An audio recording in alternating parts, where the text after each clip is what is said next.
FM band 89.6 मेगाहर्ट्झवरून आपण ऐकत आहात नवसंजीवन शिक्षण प्रसारक मंडळ दारव्हा कृषी विज्ञान केंद्र सांगवी रेल्वे यवतमाळ 2 द्वारा संचलित आत्मा यवतमाळ यांच्या सहयोगाने रेडिओ नवसंजीवनीचे कार्यक्रम ऐकूयात.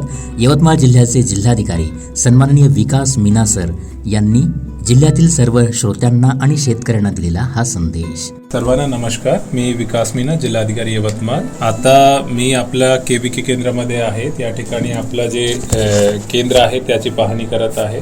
माझ्या सर्व शेतकरी बंधूंना आव्हान आहे की आपली ही चांगली फॅसिलिटी आहे, यामध्ये आपल्याला व्हिजिट करायचे, कारण की या ठिकाणी आपण शेतीमध्ये जे नवीन तंत्रज्ञान आहे त्या संदर्भात डेमॉन्स्ट्रेशन पण करतोय आणि त्या संदर्भात शेतकऱ्यांना चांगली माहिती उपलब्ध करून देतो. यामध्ये जितके बी आपल्या शेती संदर्भात जितके रिसर्च झालेला आहे त्याचं डॉक्युमेंटेशन आहे. पुढे आपण आपल्या शेतामध्ये काय नवीन गोष्टी आणू शकत आहे त्याचा पूर्ण माहिती आपल्याकडे या केबीके मार्फत आपण उपलब्ध करून देऊ शकत आहेत. आपल्या कृषीमध्ये जितके चांगले वैज्ञानिक आहे, चांगला जे तंत्रज्ञान आणि रिसर्च झालेला आहे त्याचा सगळा एकच छताखाली आपण आणण्याचा प्रयत्न केलेला आहे. त्याचं डेमॉन्स्ट्रेशन आहे. माझं सगळ्यांना आव्हान राहणार आहे की या केंद्रामध्ये आपण व्हिजिट द्यावी. सोबत आपल्याकडे हा वर्षी सुपर अल्निनोचा इफेक्ट येणार आहे. तो माझ्या सर्व शेतकरी बंधूंनी जे पण या सेशनला ऐकत आहेत त्यांना आव्हान आहे की आपला कृषी डिपार्टमेंट आहे त्यांच्या तुम्ही संपर्कमध्ये राहावं. शक्यता झाला तर आपली पेरणी थोडा टाळावी. एका वेळी पाऊस आला इमिडिएटली तुम्हाला पेरणी करायचं नाही. पाऊसचा ट्रेंड बघून आपल्याला पेरणी करायचं आहे, कारण की या वर्षी पॉसिबिलिटी आहे की पाऊस कमीच राहणार आहे. त्यासोबत 2 पाऊसमध्ये जे स्पेल राहतो, ड्राय स्पेल राहतोय, त्याचा पिरियड पण वाढण्याची शक्यता आहे.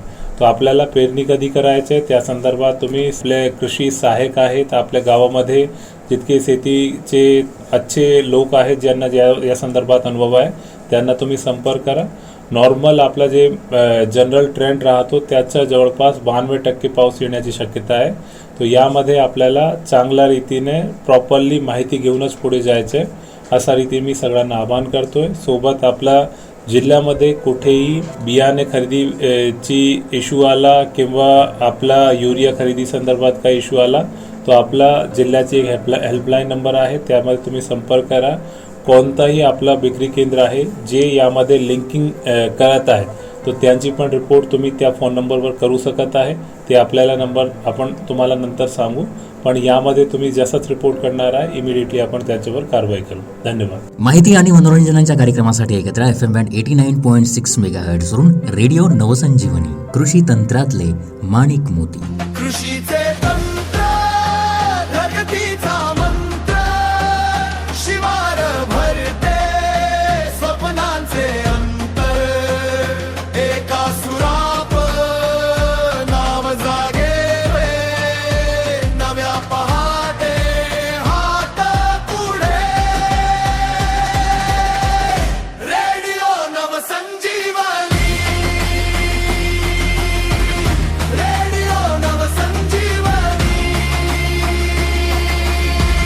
बळीराजाची वाणी. रेडिओ नवसंजीवनी.